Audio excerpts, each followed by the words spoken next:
Welcome to Spies and Spymasters Happy Hour. I'm Amanda Olkey, the Director of Adult Education at the International Spy Museum in Washington, D.C. Tonight, we're excited to host Margalit Fox, the author of The Confidence Men. This is a wild tale we felt would be perfect for the Halloween season, with the important role that a Ouija board plays in this curious escape. Before I turn this over to Margot, we certainly have a drink recipe for you, and we decided to do something a little bit different tonight. Rather than going on a field trip to a bar, we are sharing the scary side of the Spy Museum. So let's see what Hannah and Memphis cooked up for us in their cauldron.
All right, everybody, cheers to you. That was a New York sour, and I believe that now that we are in a suitably spooky mood, let's learn a little bit more about Margot. In addition to writing The Confidence Men, which I highly recommend, and we're going to hear lots more about, Margot was also a member of the New York Times celebrated obituary department. So I think we can ask her a few questions about that later on if we'd like to. That seemed appropriately scary for this evening.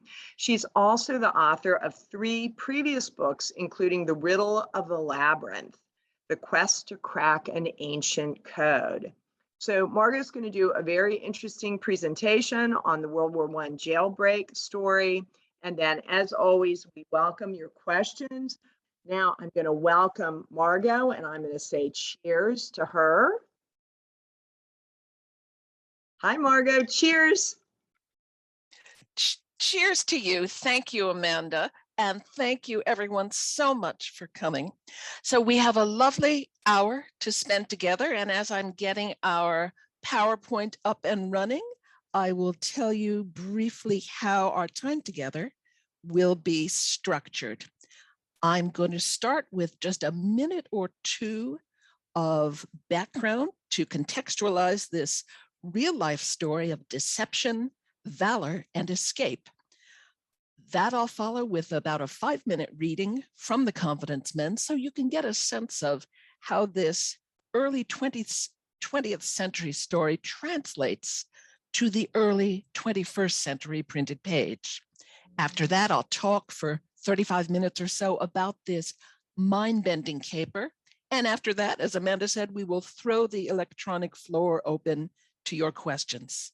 So here we go. I'm going to tell you a story, the true story of the most extraordinary prison break ever recorded. It took place, as Amanda said, during World War I, and it was a top secret operation that remarkably involved no tunneling, no weapons, and no violence of any kind. Instead, It relied on a scheme so bizarre, it should never have worked.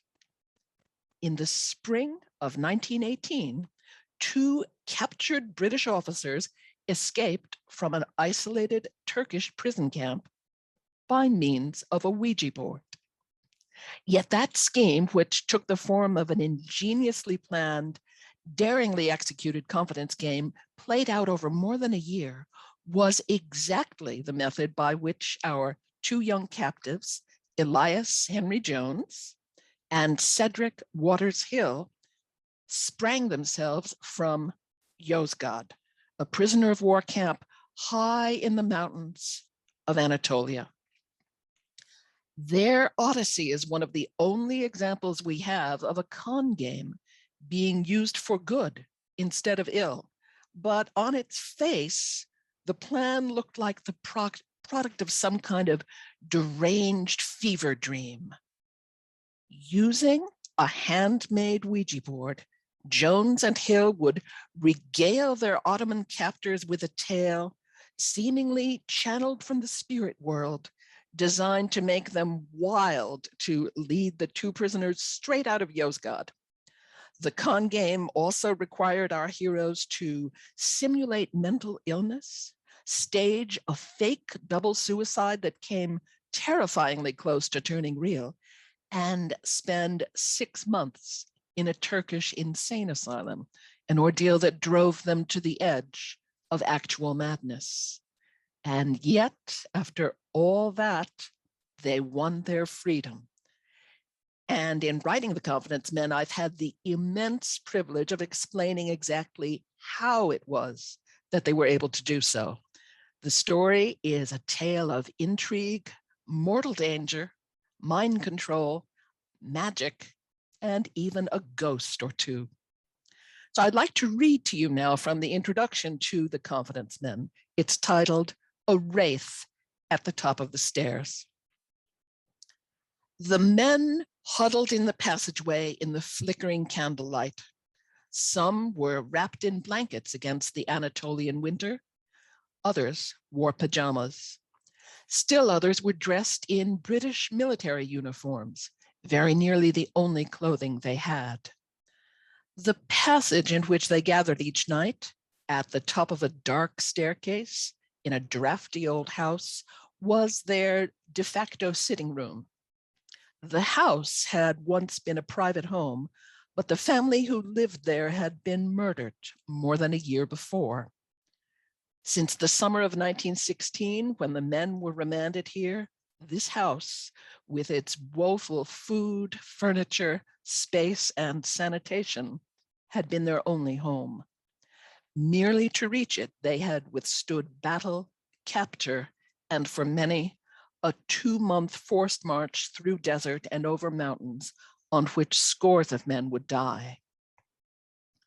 Every evening, after their sentries locked them in, the men had watched keenly as two fellow officers faced each other across a table, which was built, like most of the furniture in the house, from disused packing crates. On the table lay a sheet of polished iron. Atop the sheet was a raised wooden ring to which the letters of the alphabet had been randomly affixed. The board, too, was made from salvage. The planchette that slid across its surface was an inverted drinking glass, which had begun life as a jar of potted meat. The sitters at the table closed their eyes and placed their fingers lightly on the glass. Like almost everyone there, they had little faith that they could raise the spirits. They hoped only that a night of spooking would help fill their long, empty hours in confinement. They had already tried chess, poker, and roulette with a wheel made from a discarded door, but all had paled over time. As one of the sitters, Elias Henry Jones, would write at war's end, in spite of the outward cheerfulness, the brave attempts at industry, and the gallant struggle against the deterioration that a prison environment brings, an atmosphere of hopelessness pervaded the whole camp. For weeks, Pairs of officers had taken turns manning the Ouija board, but each time the board refused to speak. At first, the glass wouldn't move. When it did, seemingly of its own accord, that caused a ripple of excitement. But still the board was mute. The glass touched only meaningless strings of letters. Mere movement was no longer satisfying, Jones wrote. We were tired of our own company and knew one another as only fellow prisoners can. We wanted a chat with somebody outside, somebody with ideas culled beyond our prison walls. It did not matter who it was, Julius Caesar or Socrates, Christopher Columbus or Aspasia, but any old Tom or Dick or Harry would have been welcome. As days went by with no results, men dropped out. On this winter night in early 1917, only 4 remained. They agreed to give the spook board one last try, and on this night, in Jones's hands, it began to speak.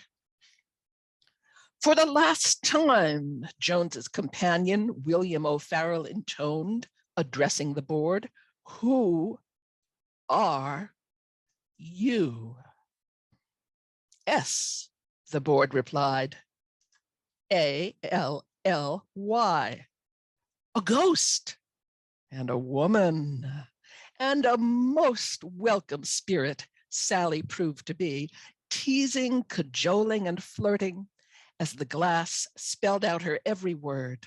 From then on, Sally was joined nightly by a panoply of shades, including the gentle Dorothy, the cantankerous American Silas P. Warner, and a commanding presence known only as the Spook. At each seance, more and more men pressed eagerly round the table. It was all just a lark, a prank pulled by Jones to pass the stagnant time. But in the coming months, as his humbuggery gained real converts, he began to dream that he could parlay their newfound faith into a far more serious enterprise. If I could do to the Turks what I had succeeded in doing to my fellow prisoners, he wrote, if I could make them believers, there was no saying what influence I might not be able to exert over them. It might even open the door to freedom. And so it would, by virtue of impeccable planning, immense personal risk, and no small amount of luck.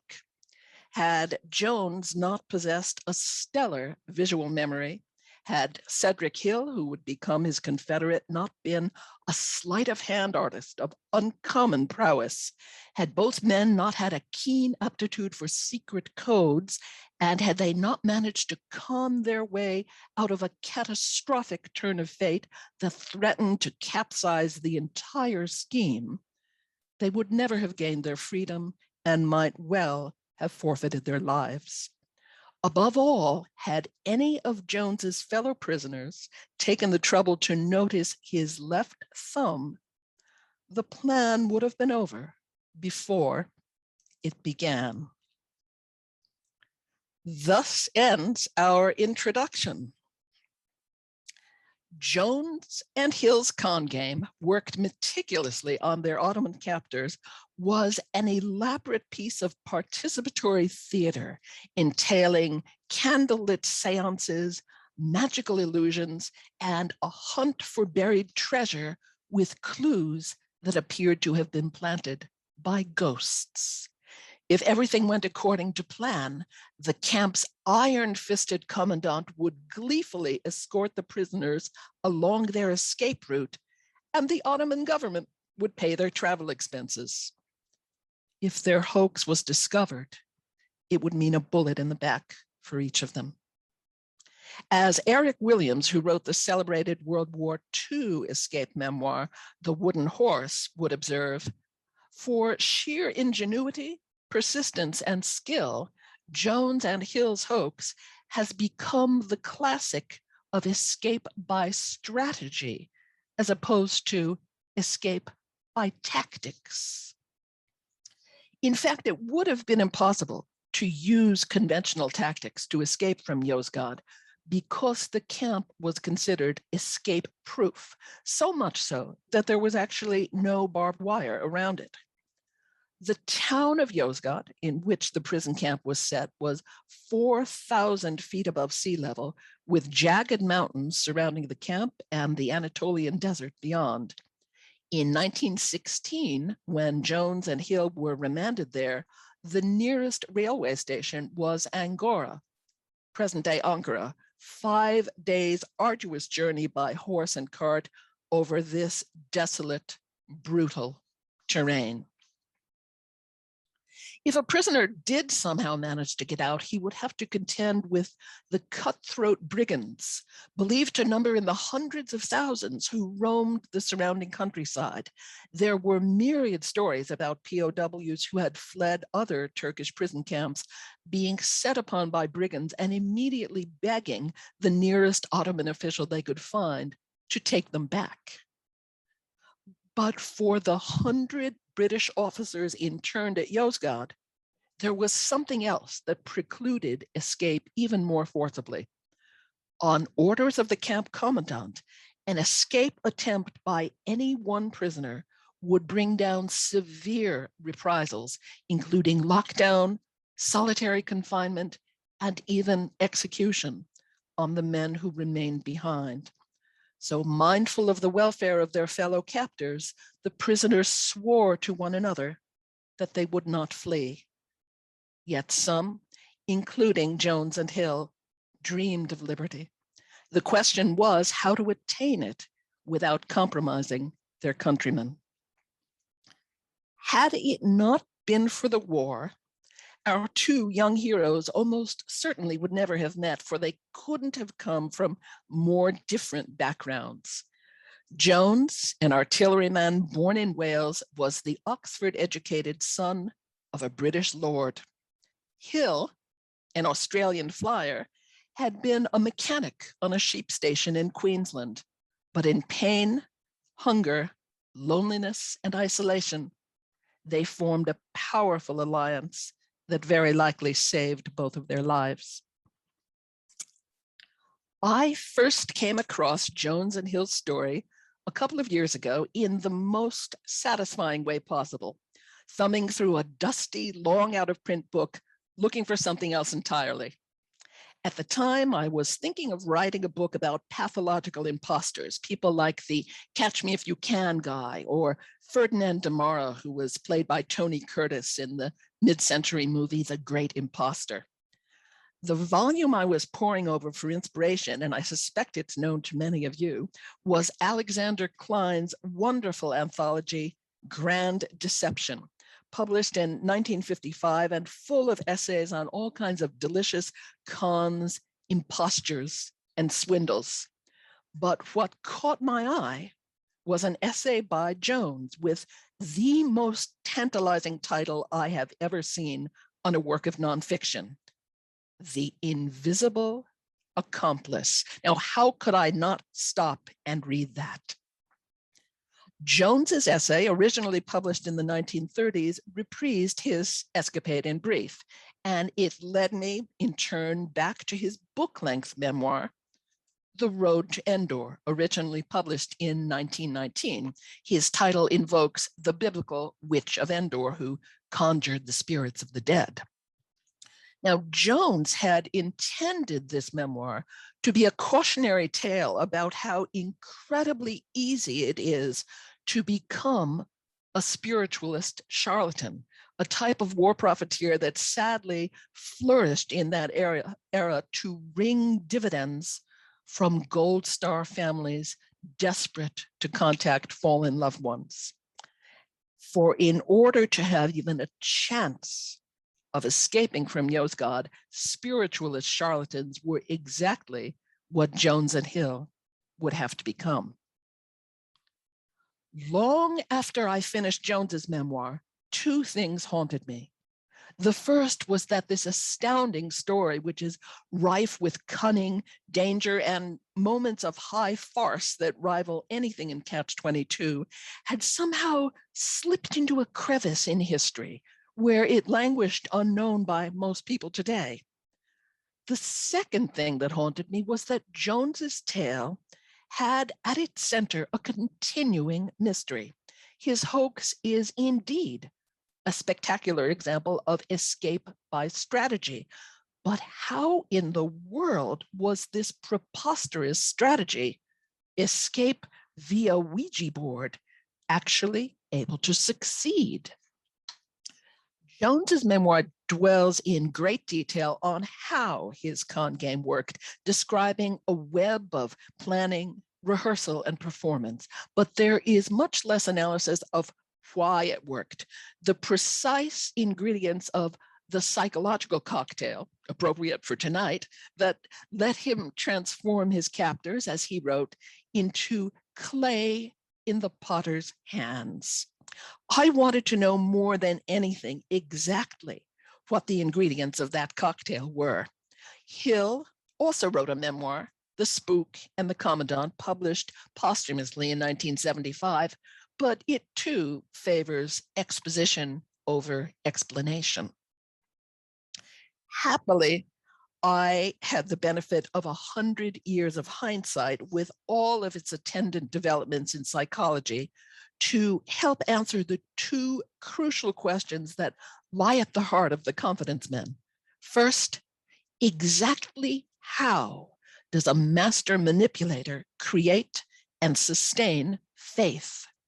And correspondingly, what is it that makes his converts persist in believing ideas that are demonstrably false? Another reason I wanted to tell the story of Jones and Hill was that it had been doubly marginalized by history. As many of you know, there's a whole genre of books and movies out there about prisoner of war escapes, things like The Great Escape, The Wooden Horse, Stalag 17. I'm a fiend for those narratives, and I suspect many of you are too. But what do all the ones I've named have in common? Every single one of them takes place during World War II. Now, plenty of World War I prisoners fled their camps, and some even wrote memoirs about it, yet those narratives remain much less well known. And there was another marginalization at the heart of this story. When most of us today think about World War I, we think almost invariably of the Western Front, Flanders Field. But the narrative of the confidence men takes place entirely on the Ottoman front, which some modern historians have called the forgotten theater of the Great War. And as we'll see, Jones and Hill's story plays out over places whose names resonate in the headlines of the present day: Basra, Tikrit, Baghdad, Aleppo, and what became modern Turkey. Both of our heroes were captured in Ottoman lands in 1916, Jones in the Mesopotamian theater, Hill in the Sinai Palestine campaign. Jones was taken captive along with 12,000 other men after the disastrous siege of Kut al-Amara on the river Tigris, 200 miles upstream from the Persian Gulf. Hunkered down on a tiny peninsula there, the British were besieged by Ottoman forces for 5 months, during which time the Ottomans essentially starved them out. Jones, a gunner, was stationed here. The enemy was right over here. The British surrendered Kut in April of 1916 after they had suffered 33,000 casualties. It was considered the worst British military defeat since the surrender of Cornwallis to George Washington at Yorktown in 1781. Then, with other British captives, Jones endured a 2-month forced march through desert and over mountains to Yozgad. Hill was captured in May 1916. He had dreamed of learning to fly since he was very young, but the airplane was such a new technology that when war broke out, his native Australia didn't yet have a fully functioning military aviation unit. So Hill sailed to England, where he enlisted in the Royal Flying Corps, the precursor of the RAF. And there he learned to fly aircraft that, to modern eyes, appear staggeringly vulnerable, including this one, the Farman Shorthorn. Stationed in Egypt, Hill was forced down during a solo reconnaissance mission, flying a BE-2C biplane. He landed in the desert, where he commenced a one-man shootout with Ottoman forces, holding them off for 6 hours before being taken prisoner. He too was transported to Yozgad, arriving there 2 weeks after Jones. This is a sketch of the Yozgad compound made by a prisoner who was held there. Jones's confidence game began as nothing more than entertainment. It was a practical joke that he played on his fellow prisoners. At Yozgad, 100 British officers were held in 2 drafty, dilapidated buildings that had once been private homes. The Ottomans didn't use barbed wire camps, instead housing their prisoners in existing buildings like houses, schools, and hotels. And the houses at Yozgad were conveniently empty, thanks to the murder of their Armenian owners in the genocide of 1915. At Jones's house, known as Upper House, and this is the actual house, the only space large enough for all the inmates to gather at once was a wide upstairs landing.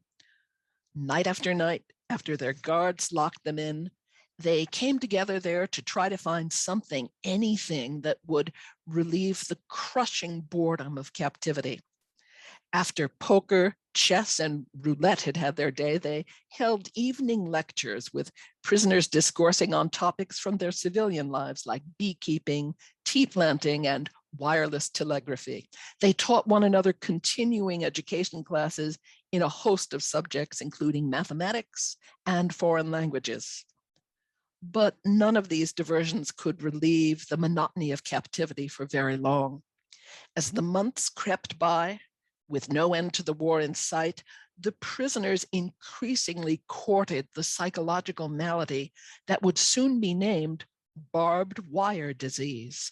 It was identified by a Swiss doctor in 1918 based on his studies of prisoners of war, and it's characterized by depression, hopelessness, and crushing ennui, a syndrome that has felt all too familiar to many of us amid the events of the past year and a half. Then one day in early 1917, Jones got a postcard. It had been sent by an aunt in Britain who knew that her nephew was facing long, empty days in captivities. She suggested something he had never considered, that he and his comrades try experimenting with a Ouija board. Talking boards, as the Ouija and similar devices were wonderfully first known, arose in the 1880s amid the spiritualist fervor that permeated the Victorian age. Before that, spiritualists who wanted to channel voices through the ether would spell out communications through a series of audible raps. A member of the seance would chant the alphabet aloud, A, B, C, and a knock would sound when the correct letter was reached. But this chant and rap method was painfully slow, and the spirits had much to say. Imagine how much faster the dead could speak, late 19th century spiritualists realized, if they had recourse to boards equipped with letters, numbers, and pointing tools, hardware for the original Ethernet. And so, in the early 1890s, the first commercial Ouija boards were manufactured by the Kennard Novelty Company of Baltimore. And this is the original patent drawing for that board. They were an immediate hit. After getting his aunt's postcard, Jones experimented with several primitive boards before creating the one shown in the book, a sheet of polished scrap iron topped by a raised wooden ring to which the letters of the alphabet had been randomly pasted. For the planchette, he used the inverted drinking glass. Night after night, At a rickety table on the upper house landing, pairs of prisoners took turns manning this spook board, as they called it, resting their fingers lightly on the glass. At first, nothing happened. But one night, seemingly of its own accord, the glass began to move.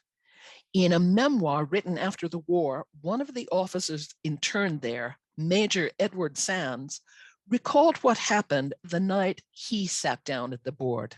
He writes, "I put 2 fingers on the glass, closed my eyes, and waited in silence for the oracle to speak. Then, as nothing happened, I asked the spook if he would kindly send a message. Slowly, slowly, the glass began to slide, then more and more rapidly, it shot from side to side of the polished surface, spelling out a meaningless jumble of letters. I opened my eyes suddenly to see who was pulling it hither and thither, but no one was touching either the glass or the table. Yet I could have sworn that someone else had hold of that glass. And despite the lack of a sensible message," he said afterwards, "that experience changed me from a skeptic to a believer."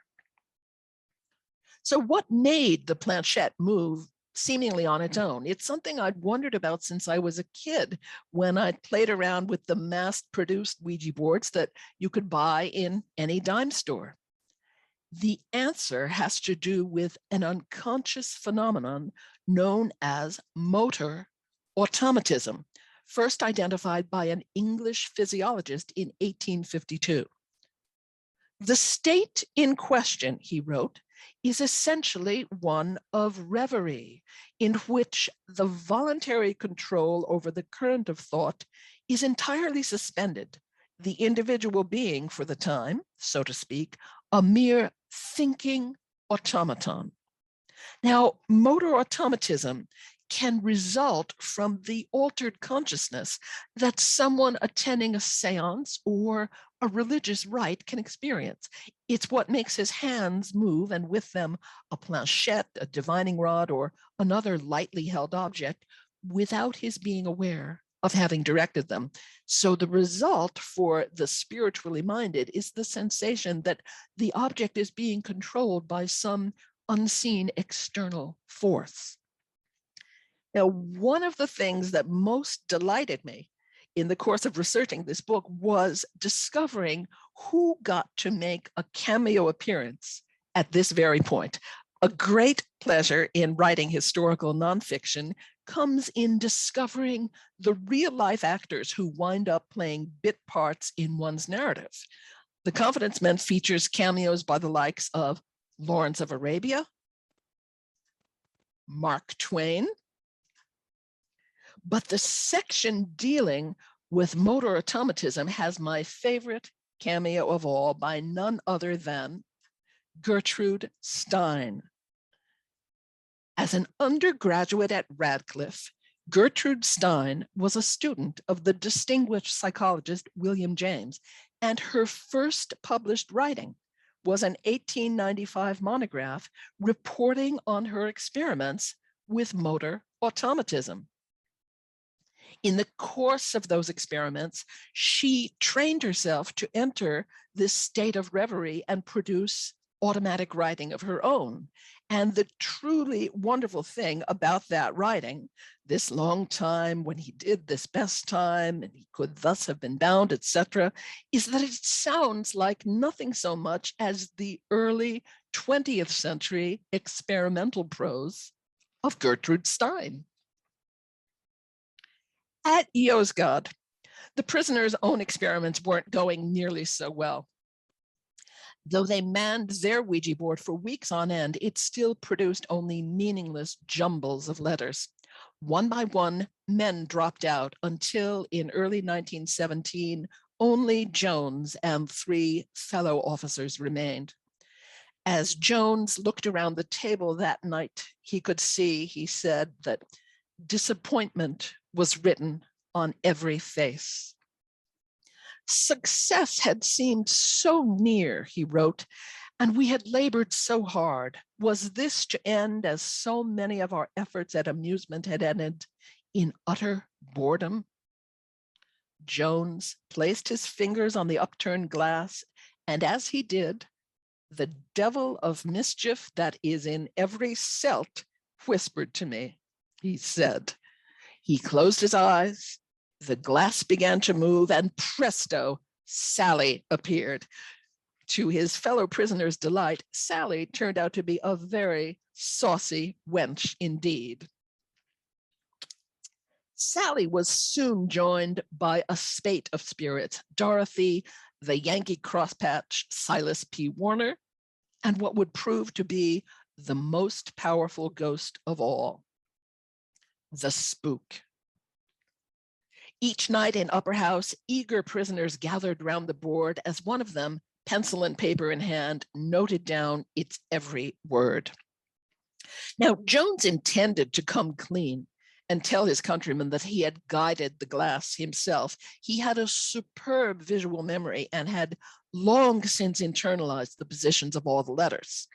But he was an arch leg puller, as Hill called him, and he found his newly minted spirits too marvelous to give up. He also felt that he owed it to his fellow prisoners to keep his ghosts alive. As Jones wrote in a passage that brings tears to my eyes every time I read it, the spooks were a decidedly jovial lot. They kept us in touch with the outside world. We walked with them down Piccadilly, dined with them in the Trock, and tried to hear with them the music of the band. We conversed with Shackleton on his South Polar expedition, with the men in the trenches in France, and with ships on the wide seas. There was no place to which we could not go, nothing we could not see with the spook's eyes or hear with his ears. A successful night at the spook board was the nearest we could get, outside our dreams, to a breath of freedom. The whole thing was still just a lark, nothing more. But then in the spring of 1917, Jones discovered that spiritual charlatanism might conceivably open the door to freedom. His epiphany came about after the spook began serving as a war correspondent. Throughout that spring, the spook issued regular war news bulletins reporting completely accurate information about the conflict, intelligence that, of course, was strictly forbidden to prisoners.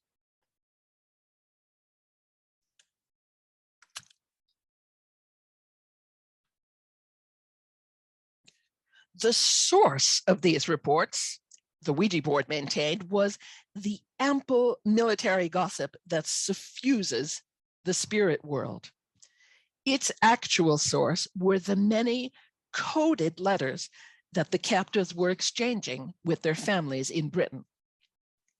Prisoners' mail in both directions was vetted by military censors, so they devised ingenious ways of relaying news of their own condition and of getting war news in return.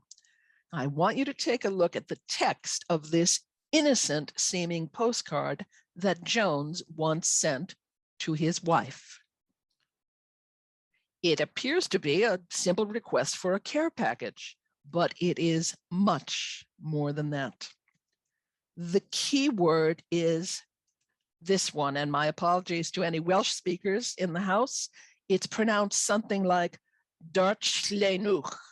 Now, to English speakers, it looks like a term of endearment, but it's actually the Welsh imperative verb read. And indeed, when the initial letters of the succeeding words are read in sequence, they spell out state unsatisfactory, demand enquiry. Prisoners' families wrote back in code. The news that somebody's father's trousers had come down, Jones said, was the occasion of a very merry evening, for it meant that Dad's bags, or Baghdad had fallen at last. And indeed, bags as British slang for trousers, the OED tells us, was current between the 1850s and the 1920s. One day in 1917, an extraordinary memorandum was posted in Yozgad. It forbade prisoners from conveying in their letters home news obtained by officers in a spiritistic state. When Jones saw that notice, his heart leapt. He suspected it had been issued by the camp commandant, Kazim Bey, and that Kazim saw the spirit world as a force to be reckoned with. And with that epiphany, Jones began, little by little, to transform his innocent amusement into something far more serious, an escape plot in which the commandant and his henchmen would be fully ensnared, thereby protecting the comrades Jones would be leaving behind. I was filled with the growing hope that my door to freedom lay through the Ouija, Jones said. I intended to implicate the highest Turkish authority in the place in my escape, to obtain clear and convincing proof that he was implicated, and to leave that proof in the hands of my fellow prisoners before I disappeared. And so the con began. Jones knew that the task ahead was far too big for a single conman, so he chose Hill, who he knew longed to escape as fiercely as he. By agreement, Jones would take primary charge of the logistics.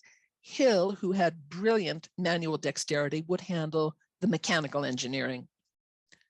Over the coming months, working with limited resources and under constant surveillance, our two conmen would have to create an elaborate piece of theater that bit by bit would reel their captors in. They would need props, costumes, and the raw materials from which to make them. They would need a story so compelling that it would propel them and their captors straight out of camp. And so, like modern day Scheherazads, spinning a story on which their lives depended, they had the spook disclose a tale of buried treasure hidden somewhere in Turkey that would be their captors to share, if only they would lead Jones and Hill far away from camp in search of it.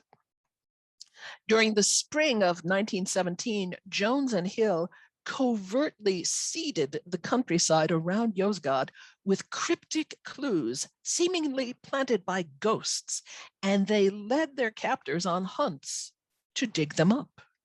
One of the hunts was actually held on April 1st, 1917, and on the way there, Jones and Hill regaled their captors with a description of April Fool's Day. As the camp interpreter translated their remarks into Turkish, they described the lively British tradition of pulling pranks on unsuspecting people. Their captors laughed and laughed at this curious custom. All the while, Hill had concealed on his person the latest thing in photographic equipment, a vest pocket Kodak that he'd had smuggled into camp. Perfect for this audience. Here it is, open, the ideal spy camera of 1917. And here is the result. This photo shows Jones digging up a buried clue, the commandant, and two other camp officials, all in obvious cahoots. And this picture would be the life insurance policy for their fellow captives. But then, just as Jones and Hill were on the brink of liberty, someone betrayed them. An unforeseen disaster that submarined their entire plan and put their lives in immediate jeopardy. They were forced to embark fast on the con game's unplanned second act, getting themselves committed to an insane asylum in Constantinople on the slender chance that if they could convince the highly trained psychiatrists there that they had actually gone mad, they would be repatriated to Britain in an official exchange of sick prisoners. Here is a group portrait of their doctors at the asylum, Haidar Pasha Hospital.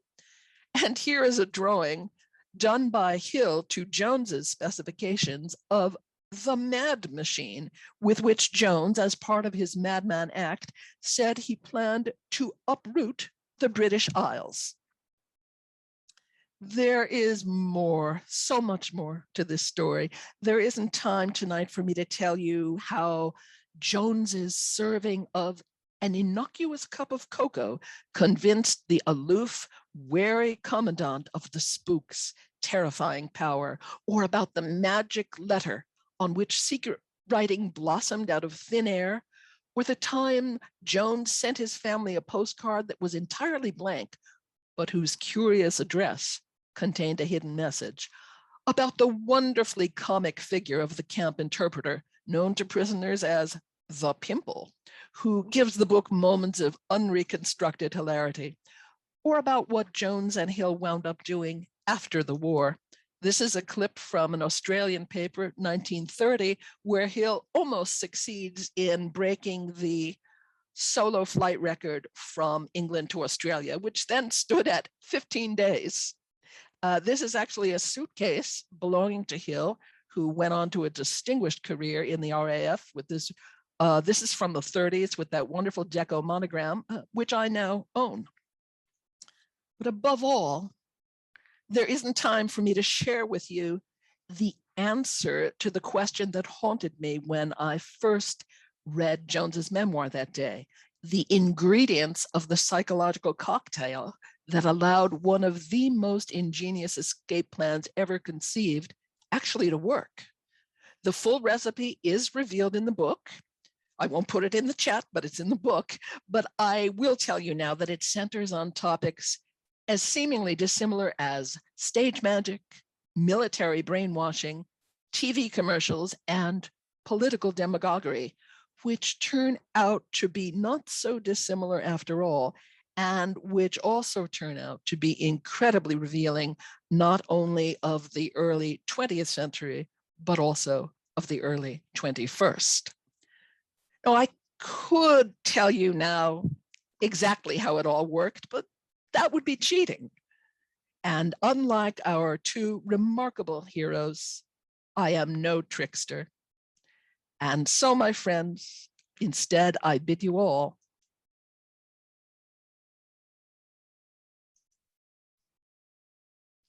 thank you all so much for listening, and I will be thrilled and delighted to take your questions. All right, Marga, what a fabulous presentation. You did a terrific job. I'm glad you didn't share everything. You can't give it all away, but you really referenced so many of the themes, and you really knew your Spy Museum audience. So thank you for doing a great job. And we have a few questions, a couple that we queued up and a few that came in behind the scenes. Obviously, the first one I'm going to ask you, we talked about before, because as I revealed to you, I have chickens and you have a chicken, and possibly you'll tell us about the chicken behind you. Of course, this is Mrs. Milligan. Say hello, Mrs. Milligan. She's in the book. During the siege of Kut al-Amara, a group of gunners acquired a chicken. Intended as dinner. They did not have much to eat, but they fell in love with her. They named her Mrs. Milligan, kept her as a pet, and she wandered off for a while. And as I say in the book, she came back as a war bride, trailing a brood of chicks. And so these hard-bitten military gunners just fawned and quelled over this chicken and her chicks. Sadly, as the siege wore on, with 15, 20 men on the British side starving to death every day, let's just say it was not a happy ending for poor Mrs. Milligan. These things happen in times of war, and we understand. Now, you're going to love this question. I do know the answer to it. Someone wants to know, what is that Conan Doyle? postcard Oh, behind thank you. This is actually for my previous book, Conan Doyle for the Defense. This was the book I had just finished when I started poking around for the project that led to this book, The Confidence Men. And it's also a true story about a real life wrongful conviction for murder in Scotland in 1908. Poor Jewish immigrant was jailed at hard labor for 20 years. He was innocent, and he was eventually freed through the personal investigation of Sir Arthur Conan Doyle, using, of course, the methods of his most famous character. So one of our guests says, your obvious research is so impressive. It is indeed. And she wants to know if that type of research comes naturally to you. I don't think it comes naturally to anyone, but thank you. I spend 12 to 18 months just reading background literature for any book before I even touch keyboard. And at the end of that time, I have between 500 and 1,000 pages of notes. And that's, so that first year is kind of grueling. And making up the notes is grueling. But then, well, in the old days when I could go to a coffee house and sit, or the big tables at Butler Library at Columbia University, spread out and start to see the patterns emerge. We had William James earlier, now we have his brother Henry. It's what Henry called seeing the figure in the carpet emerge. And that's what I love. And that's when you really get to see the form and structure of this embryonic book. What surprised you most in your research for this book? How much humor there was in this story, because on its face, you know, it's the story of men who were captured. Many of them already had suffered terrible wounds. Many of them were on a 2-month, 2,000-mile forced march. They were living in great privation, terrible conditions, hadn't seen their families for years. But there is so much high comedy, much of it supplied by the pimple, this runty little camp interpreter, who strikingly is really the only one of the captors to redeem himself at the end. But there is a scene in the book, a real scene, I couldn't talk about it here, where as a final act of coercive persuasion to get their captors thoroughly on their side and thoroughly buying into the power of the spirits in this con game, Jones and Hill set up basically a haunted house situation for the pimple. And he is this squirty little man. He's actually terrified, but at one point in pitch blackness, he hears all these ghosts making horrible noises. It's, of course, really Jones and Hill. He gathers his courage, goes halfway up this dark staircase, stamps this little foot and cries, "Shoo, shoo," at this terrible marauding ghost. So there are just marvelous moments of high comedy in this otherwise dark story.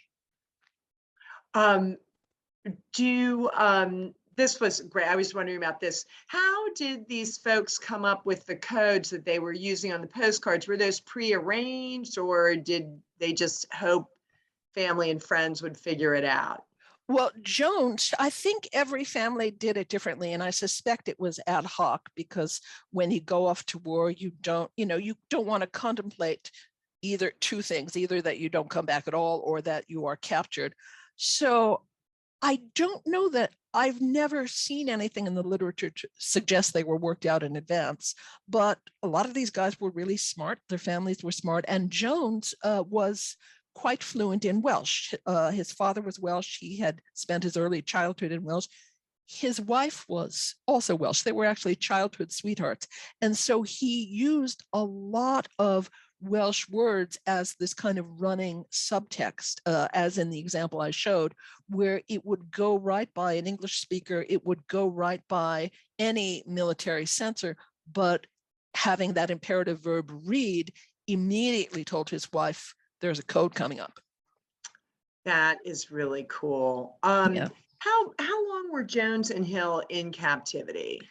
They were in the camp about 2 years. They arrived in May and June of 1916.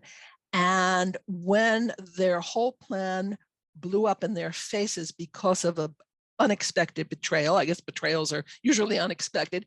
That blew up in April of 1918. Now, of course, we're all thinking 1918, armistice is just around the corner.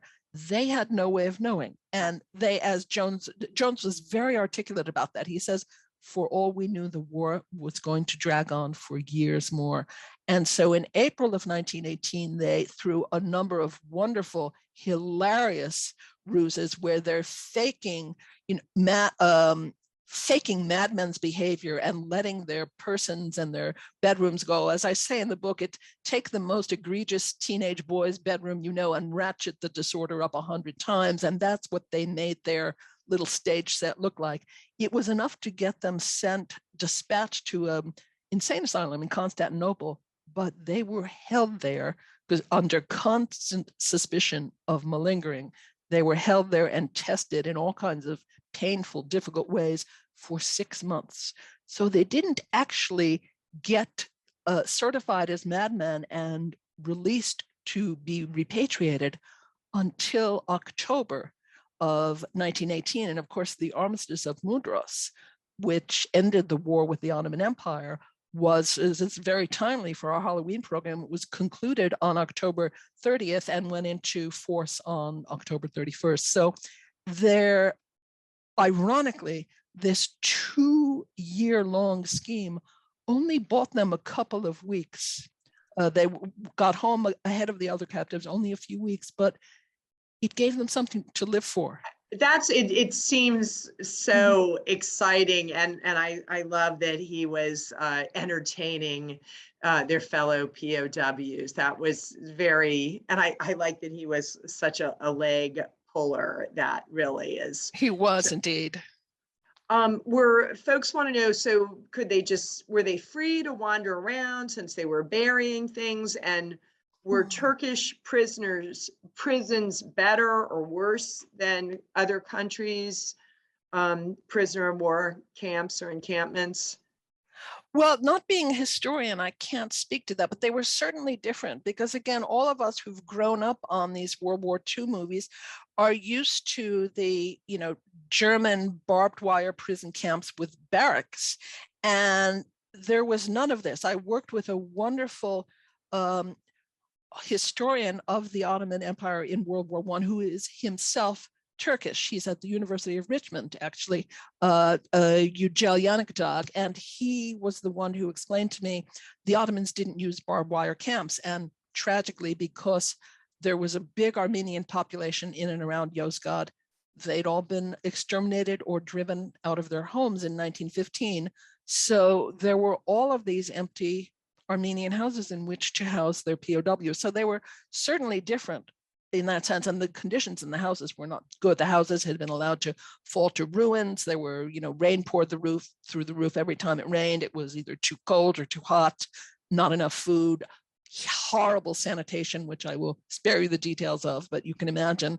And so despite the lack of barbed wire, they were hemmed in by just the land, the injunction on escape, and just this sort of hopelessness that took over, malaise.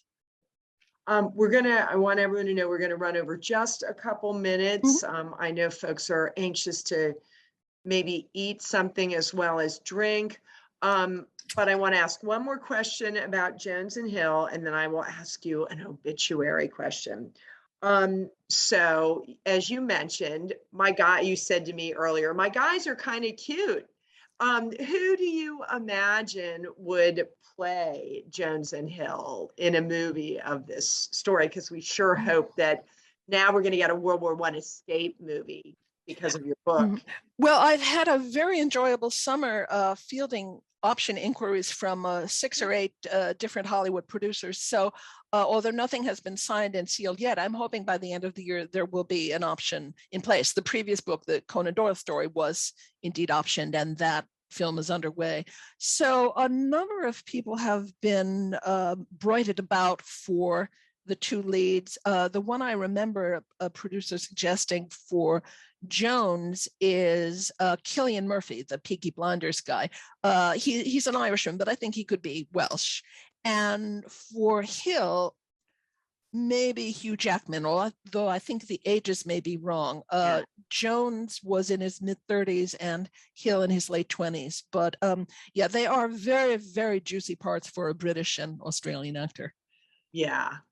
All right, just switching gears just for a minute because of your long tenure with the New York Times's famed obituary department. A guest wants to know, what connections do you see between writing obituaries and writing about people from the past? And I want to know, what's your favorite obituary that you? Oh, I've written almost 1,500, so it's really, really impossible to say. What's interesting is when I left the paper in 2018, I left behind about 80 advance obits in the can for the kind of people whose lives are so complex that we don't want to get caught short doing them on deadline, although one sometimes does.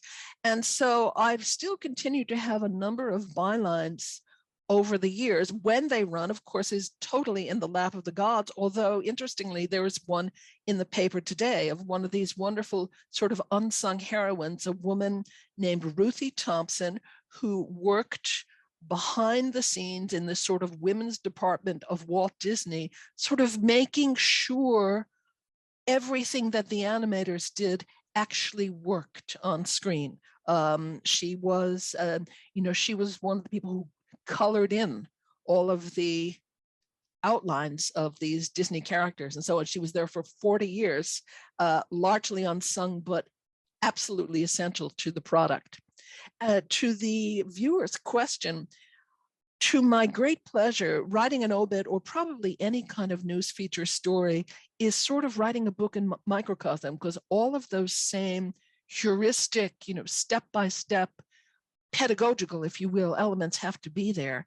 And so it made writing my first book much less daunting, because I realized all I had to do was take that structure of a news feature, which was already in my bones, and that's, let's say, 1,000-word story.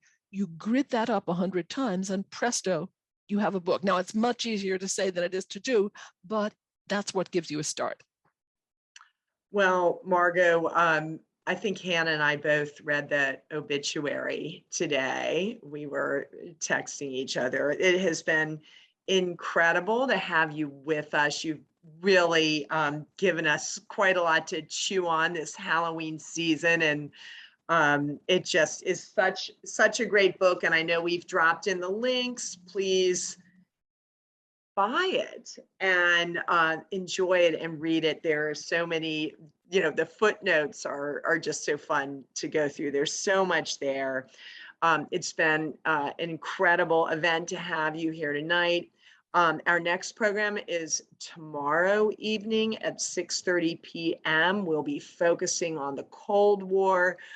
If you'd like to join us for that and other things, please hop on our website, look for the calendar, and you can sign up there. And if you'd like to come and support these free programs such as tonight, we will always relish a contribution. You can do that on the website too. We love being here. Thanks to so many of you for coming tonight. And thanks for letting us know in the chat during the program how much you enjoyed it, because truly, Margot, you are amazing. So thank you so much. It was my pleasure. Thank you all for listening and sticking around. And Mrs. Milligan, thanks you too. So think of her next time you have eggs for breakfast.